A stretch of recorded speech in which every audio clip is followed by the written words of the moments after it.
कब्र को खोदा हुआ है हम्म। और एक लाश जो है वो बाहर निकाली गई है। बड़े बड़े नाखूनों सीप से बड़े बड़े दांत, जैसे आपने किसी भेड़िए को देखा हो। आज जो वाक़या मैं आपके साथ शेयर करने जा रहा हूँ वो आज से ठीक 5 साल पहले मेरी दोस्त के एक कज़न जुनैद के साथ पेश आया। जुनैद जो कि 22 साल की उम्र में एक वेल नोन इंजीनियरिंग यूनिवर्सिटी से अपनी पढ़ाई मुकम्मल कर रहा था। एक बहुत ही फ्रेंडली, डिसेंट और सोबर नेचर का मालिक जुनैद ठीक 5 साल पहले रमज़ानों के दौरान अफ्तारी से पहले घर से कुछ सामान लेने निकला। वापस आते हुए जुनैद ने देखा कि उसके रिहायशी इलाके में एक कदीम ज़माने का दरख्त था जिसके इर्द गिर्द अक्सर लोग जमा होकर दिया जलाया करते थे। क्योंकि वो जिस इलाके में रहता था वहाँ मुख्तलिफ़ मसलक और मज़हब के लोग रहते थे, उसने कभी इस चीज़ की डिटेल में जाना ज़रूरी नहीं समझा। मामूल की तरह उस दिन भी ऐसा ही कुछ हो रहा था। जुनैद वहाँ से गुज़र रहा था तो वहाँ एक फैमिली, एक लड़का, लड़की और उसके साथ 2 बच्चे खड़े जुनैद को अपनी तरफ बुलाते हैं उससे कुछ बात करने के लिए। जुनैद चूँकि जल्दी में था, अफ्तारी का टाइम हो रहा था, तेज़ तेज़ चलते हुए उसने कहा कि मुझे देर हो रही है और वहाँ से गुज़र गया, रुका नहीं। थोड़ा सा आगे गया ही था कि उसका एक दोस्त उससे मिला और उससे पूछने लगा कि इतनी तेज़ तेज़ अपने आप से बातें करते हुए कहाँ जा रहे हो। जुनैद ने बताया कि वो अपने आप से नहीं बल्कि पीछे खड़ी फैमिली से बात कर रहा था, जिस पे उसके दोस्त ने मुड़ के पीछे देखा और जुनैद से पूछा कि कौन सी फैमिली। जब जुनैद ने पीछे मुड़ के देखा तो वहाँ कोई नहीं खड़ा था। ये देखना था कि जुनैद थोड़ा सा परेशान हो गया। तेज़ी से अपने घर की तरफ रवाना हुआ और घर जाके अपनी वालदा को ये सब बताया। उसकी वालदा ने उसे तसल्ली दी कि हो सकता है ये उसका वहम हो और वो लोग वहाँ से चले गए हों और तुमने नोटिस ना किया हो। ये सुन के जुनैद को थोड़ी सी तसल्ली हुई और मामूल के तौर पे उसने रोज़ा खोला और वैसे ही वो दिन गुजर गया। कुछ दिन बाद जुनैद की तबीयत थोड़ी ख़राब होने लगी। उसने खाना पीना छोड़ दिया, ठीक से सोता नहीं था, हर वक्त एक बेचैनी की कैफियत में रहता था। उसकी इस हालत को देख के उसके घर वाले काफ़ी परेशान थे और अच्छे से अच्छे डॉक्टर से उसका ट्रीटमेंट करवा रहे थे। एक दफ़ा की बात है कि जुनैद की बहन उसके कमरे के बाहर से गुज़र रही थी और वो देखती है कि जुनैद अपने कमरे में किसी से मुखातिब होकर गुफ्तगू कर रहा है। ये देखना था कि उसकी बहन काफ़ी घबरा गई और उसने ये बात जाके अपनी वालदा और खाला से शेयर की। उसकी खाला समझ चुकी थी कि ये कोई बीमारी या मेडिकल इशू नहीं है। उन्होंने अपने जानने वाले एक बहुत ही नामवर आमिल को अपने घर आने की दावत दी और जुनैद से उनकी मुलाकात करवाई। जुनैद से मुलाकात करने के बाद उन आमिल ने उनकी वालदा को और घर वालों को यह बताया कि जुनैद के साथ 4 जिन्नात थे जो हर वक्त उसके साथ खेलते रहते और उसको सुकून से एक जगह बैठने नहीं देते थे। ये पता चलना था कि जुनैद के घर वाले काफ़ी परेशान हुए। उन्होंने जुनैद का रूहानी इलाज करवाना शुरू करवा दिया। कुछ अरसे रूहानी इलाज के बाद तक जुनैद ठीक रहता और फिर वापसी वही अपने मामूल पर आ जाता। पूरी पूरी रात सर्दी के मौसम में अपनी छत पे खेलता रहता, अपने छोटे बहन भाइयों से दूर हो गया, खाना पीना छोड़ दिया और हमेशा उन्हीं जन्नात के साथ खेलता रहता। काफ़ी अरसा ये सब चलता रहा, उसका रूहानी इलाज भी चलता रहा। फिर एक दिन जुनैद अपने घर से गायब हो गया। तकरीबन 1 हफ़्ता घर वापस ना आने के बाद जुनैद के घर वालों को ख़बर मिली कि जुनैद की डेड बॉडी मिली है। Ladies and gentlemen, this is Roy Khan and you're watching The Red Room Horror Show.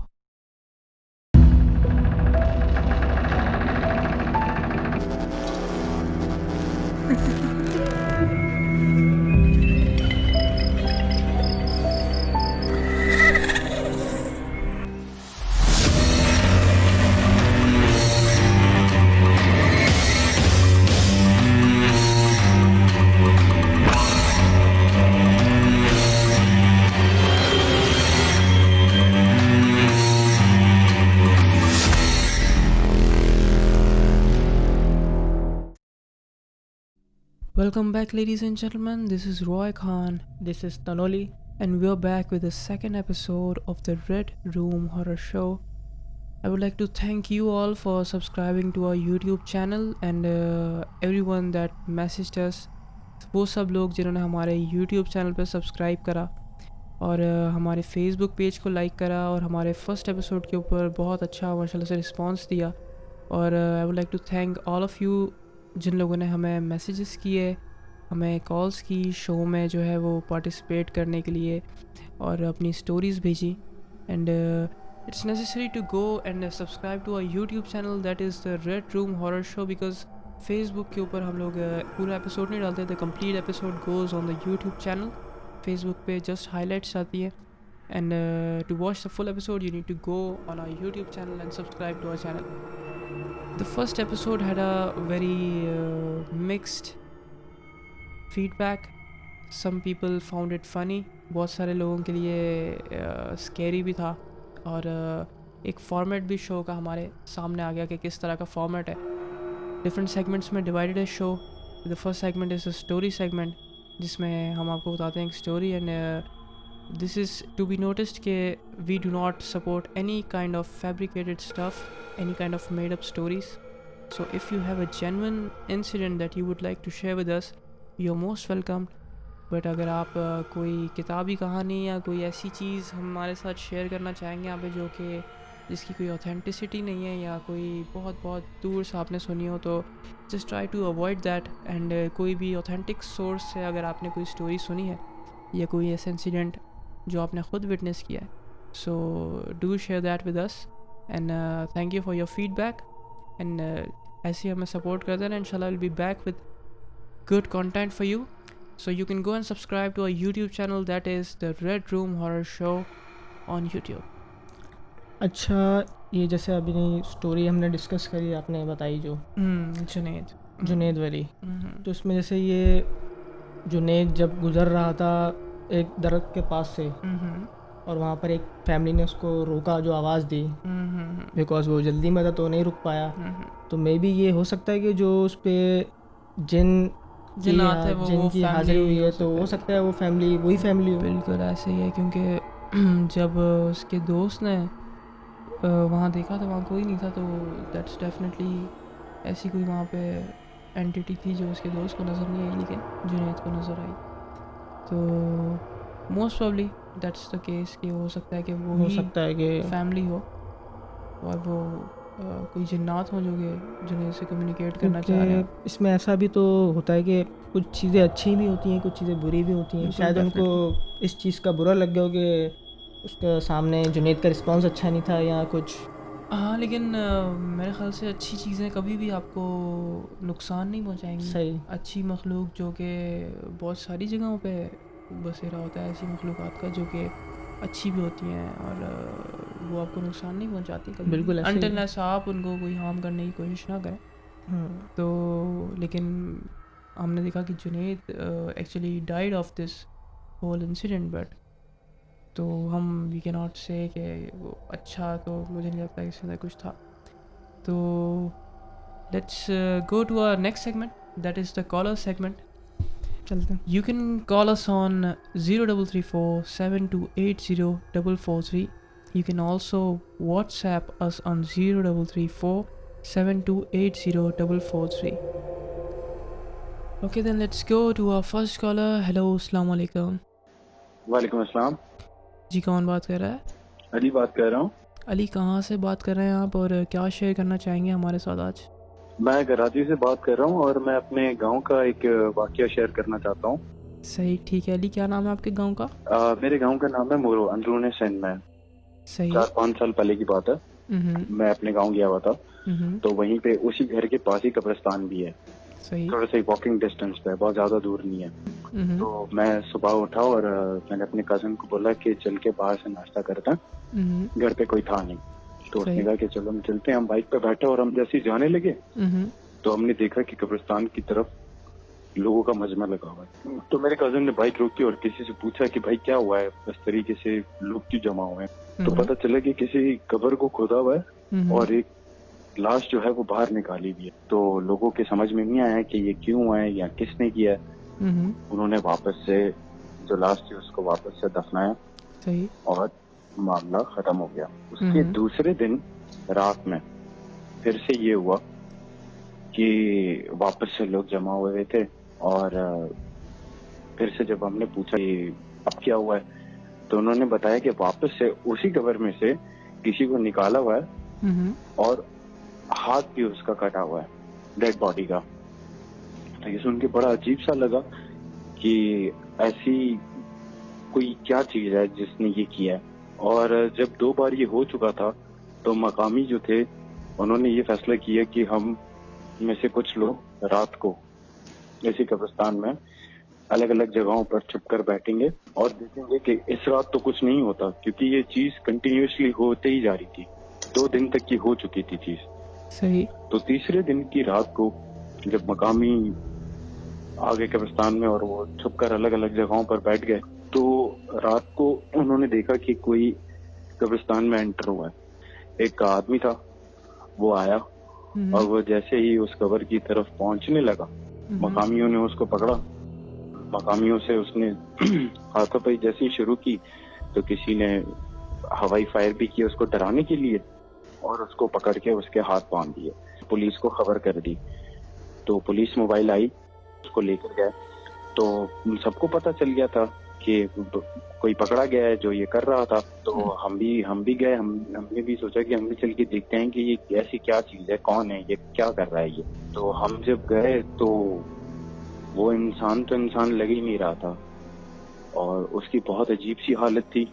बड़े बड़े नाखूनों से बड़े बड़े दांत, जैसे आपने किसी भेड़िए को देखा हो। अजीब आवाजें निकाल रहा था और जो भी उसकी तरफ देख रहा था या उसके पास जाने की कर रहा था तो वो गुस्से से चीख रहा था। तो मैं तो काफी डर गया था उसको देख के। सही।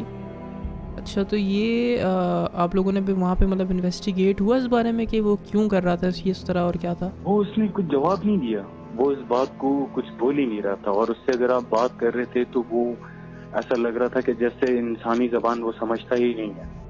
अच्छा, और ये मतलब कंफर्म हो गया था कि यही बंदा ये सब कर रहा था? बिल्कुल, ये वही इंसान था जो 3 दिन से कर रहा था। कुछ लोगों को लग रहा था कि ये शायद काले इल्म से कुछ रिलेटेड हो और कुछ लोगों का ये भी था कि रूमर्स जैसे भी थे कि हो सकता है कि ये कोई प्रॉपर्टी का मसला हो। लेकिन जो भी था वो था बहुत खौफनाक, क्योंकि कोई भी इंसान अगर ऐसी कोई बात होती है तो किसी को कब्र से नहीं निकाल सकते आप। ये एक इंसान के लिए बहुत दर्दनाक और खौफनाक चीज है ये। बिल्कुल बिल्कुल बिल्कुल ऐसा ही है। Okay Ali, that was very nice of you to be with us on the show and thank you so much. That was Ali from Karachi और उन्होंने बताया हमें एक वाक़या अपने गांव का, जहाँ पे ये इंसान कब्रिस्तान में से मुख्तलिफ़ मुर्दों को निकाल रहा था। और क्या लगता है आपको कि ये क्या वजह हो सकती है, मतलब क्या करते हैं, क्या करता होगा ये? अच्छा, ये वैसे ये वाक़या एक दफ़ा पाकिस्तान में एक दफ़ा पहले भी हो चुका है। जैसे 2011 में ये वाक़या पेश आया था। कब्र से निकालने का 2011 में ही आया था, बक्कर के अंदर ये वाक़या पेश आया था। हाँ बिल्कुल बिल्कुल, जहाँ 2 भाई आई गेस जो है जिन पे, हाँ बिल्कुल ऐसे ही है, जो नाम मुझे सही तरह याद नहीं है 2 भाइयों के। तो उन पे भी यही हुआ था कि ये मुर्दाखोरी के चक्कर में पकड़े गए थे ये लोग। बिल्कुल, कैनिबलिज्म में क्या केस उनके ऊपर था कि वो मुर्दों को कंज्यूम कर रहे थे, उनका ऐसे ही है ये सालन वगैरह बना के। हाँ ऐसे ही। तो आपको क्या लगता है कैनिबलिज्म का केस हो सकता है?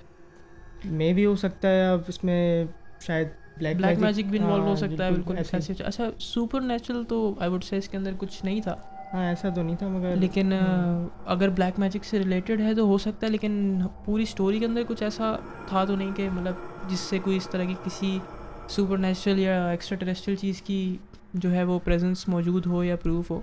हाँ लेकिन ज़ाहिर है क्योंकि ये चीज़ें ब्लैक मैजिक में इस तरह की प्रैक्टिसेस बहुत ज़्यादा यूज़ होती हैं, कब्रिस्तान में जाना और वहाँ पे मुख्तलिफ़ चिल्ले काटना और मुर्दों को निकालना और चीज़ें दफनाना, तो दैट इज़ अ पॉसिबिलिटी जो हो सकती है।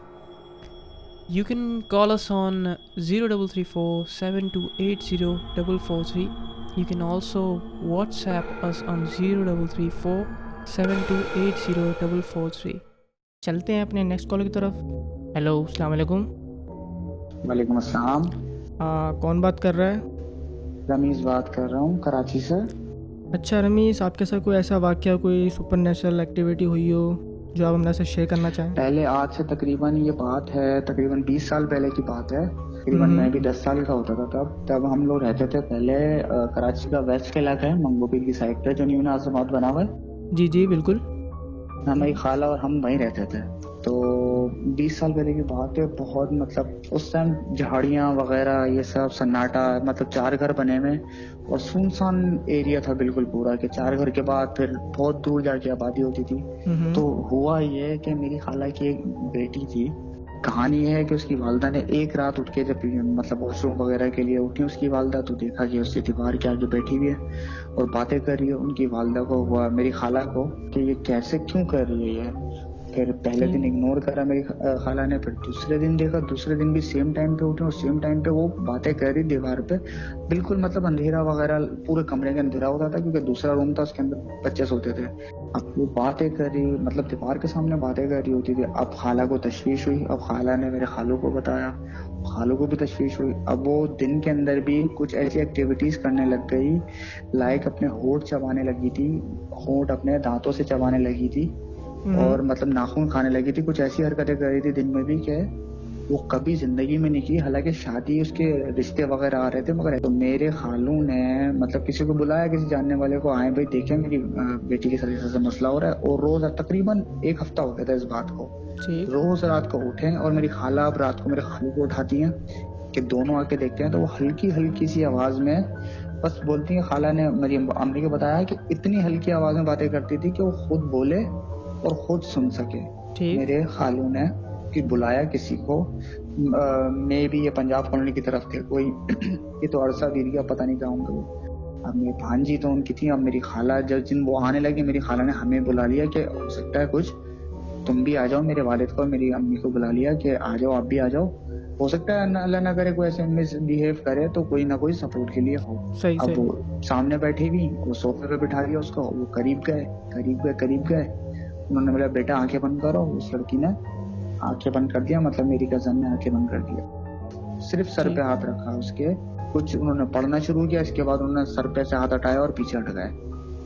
इसके बाद बोलने ठीक है बेटा आप जाओ, उसको बोल दिया आप जाओ। अब मेरी कजन चली गई। अब उन्होंने जब वो चली गई तो मेरी खाला और मेरी अम्मी वालदा को बताया कि ये मैटर मेरे हाथ का नहीं है, इसमें मैं मतलब मुझे बहुत नुकसान हो सकता है, मेरी बहुत मामलात मेरे खराब हो सकते हैं। ये कोई नॉर्मल चक्कर नहीं है, हाई प्रोफाइल चक्कर है। क्योंकि जो हमारी रेंज के मामलात होते हैं हम वो सॉल्व कर सकते हैं, ये बहुत हाई प्रोफाइल मामलात है, ये हमसे नहीं होगा। वो माजरत करके चले गए।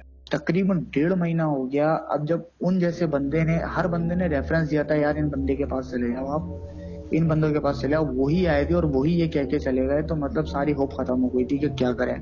और जैसे जैसे दिन बढ़ रहे थे उसकी एक्टिविटीज, नॉर्मल एक्टिविटीज मतलब खत्म हो रही थी और पैरानॉर्मल एक्टिविटीज स्टार्ट हो रही थी। कि बस 1.5 महीना गुजर गया था इस बात को। लाहौर में किसी रेफरेंस के किसी यूज में बताया कि लाहौर में है जिनको मतलब बहुत है हाई प्रोफाइल लिए हैं। अब लाहौर से उनको मेरे खालू खुद गए लेने के लिए कि उनको कन्वेंस करके कराची लाएंगे। वो कहीं जाते नहीं है लाहौर के अलावा। फाइनली कराची आने के लिए तैयार हो गए। एक दिन उनको घर में अपने रुकवाया कि एक्टिविटीज दिखाने के लिए। अब वो बिल्कुल बस अब वो पहले तो उन्होंने अपनी आंखें बंद करी और कुछ पढ़ने लगे। बोले पानी लेकर आओ, फिर पानी लेकर अब वो पढ़ के पानी में फूकते रहे। तकरीबन आधा घंटा उन्होंने फूका। उसके बाद जाके उन्होंने पानी वाला हाथ ग्लास में लेके गए और उसको पिलाने के लिए कि वो पी ले, हालांकि वो नहीं है उसके अंदर, अभी वो नॉर्मल है, अभी उसके अंदर कुछ भी ऐसे मामला नहीं थे, नॉर्मल थी। पिलाने के लिए उसने मुंह आगे किया लेकिन उसको पिलाया नहीं, उसको छिड़क दिया मुंह पे पूरा गिलास। अब उसके बाद वो क्या हुआ उसको वो कि उसने बिल्कुल साइड में वॉशिंग मशीन रखी हुई थी, वो जो बाबा के बराबर में बिल्कुल नजरें हटा के लेफ्ट में जो मशीन रखी हुई थी वॉशिंग मशीन, उसने इतनी खतरनाक नजरों से मेरी कजन ने उस मशीन को देखा कि उस मशीन में आग लग गई थी। इतना मतलब जलाल वाली वो क्या था उस टाइम कि मेरी वालदा के रोंगटे खड़े हो गए थे। मेरी वालदा वहां से भाग गई थी, मेरी वालदा गेट से बाहर चली गई थी कि क्या हो रहा है, मतलब मर्द रह गए थे। अब उन्होंने उसको पकड़ के, वो जो रस्सी होती है, टाल वाली रस्सी होती है, टाल मतलब रस्सी नहीं होती जिससे दरख्तों के अंदर से निकलती है अक्सर, तो उसे ऐसा बांधा टाइट करके जिस तरह किसी सांप वाप को बांधते हैं, टांग से लेके गर्दन तक के बिल्कुल ऐसा बांध दिया कि मेरे खालू को बोला इसे पानी डालते रहो। अब वो पानी उस पर डालते जा रहे हैं। उसकी आवाज उस टाइम कभी चेंज नहीं हो रही, 1.5 महीने में की आवाज चेंज हो जाती है। लाइक उसकी आवाज चेंज होना शुरू हो जब वो उसमें पानी डाल देते रेगुलरली, पैर से लेके ऊपर तक। जब पानी डाला उसकी आवाज इतनी खतरनाक चेंज हो रही थी कि जाहिर सी बात है, मैंने बताया 4 आसपास के घर होते थे ना, 4 घर बाद मतलब बहुत दूर घर होते थे, तो बराबर वाले भी आ गए थे कि अजीबो गरीब सी आवाजें कैसी आ रही है निकलने की। तकरीबन आधा पौन घंटा उसकी ऐसी आवाजें निकली, इसके बाद वो बेहोश हो गई। 2 दिन बाद उसकी आंख खुली, 2 दिन बाद वो बिल्कुल नॉर्मल तरीके से बिहेव किया उसने, बिल्कुल नॉर्मल तरीके से। सब मामलात हो गए, सब सेट हो गए, सही है। अब रात को नहीं उठ रही वो, तो खाला भी देखती थी, सब नॉर्मल। 1 हफ्ता गुजर गया, 2 हफ्ता गुजर गया, 3 हफ्ते गुजर गए। अब वो दोबारा से खाला जब यहाँ कमरे की तरफ झांका, खाला ने तो वही दीवार के पीछे वाला सीन, दीवार के पास बैठ के बात कर रही है। उसके बाद वो शाम को बीमार हुई है, खून की इतनी तेजी से कमी हुई है इसके जिस्म के अंदर, मतलब सरवाइव नहीं कर पाई वो, और उसके बाद उसका इंतकाल हो गया। Okay, alright guys, that was Rameez from Karachi and बहुत ही इनकी जो है स्टोरी काफ़ी सैड भी थी और काफ़ी शॉकिंग भी थी। बिल्कुल, कि स्पेशली द मशीन पार्ट जहाँ पे वो बता रहे हैं कि उसमें आग लग गई। Could have been a coincidence, हो सकता है कोई और वजह भी हो, लेकिन जिस तरह के हालात चल रहे थे ऑलरेडी उस पर कुछ कह नहीं सकते। और thank you Rameez for being with us. Alright guys, इसी तरह आज का शो पहुंचता है अपने अख्तिताम पे। Give us your feedback on Facebook page, that is the red room horror show, और हमें दें अपने सजेशंस। आप हमारे शो का पार्ट बन सकते हैं by sending us your voice notes on the WhatsApp number that is below, and you can also call us and be a part of the show. Just keep in mind all the stories that we discuss on our show and all the callers that we have in our show are not at all fabricated, or we believe in sharing true stories and incidents only. And जाते जाते एक और बात मैं कहना चाहूँगा, that is कि everybody knows कि corona is back again and it's spreading fast, so we need to be careful and government की दी गई SOPs पे अमल करें, गैर ज़रूरी बाहर जाने से गुरेज करें, घर पे रहें, सेफ रहें, and keep watching the Red Room Horror Show.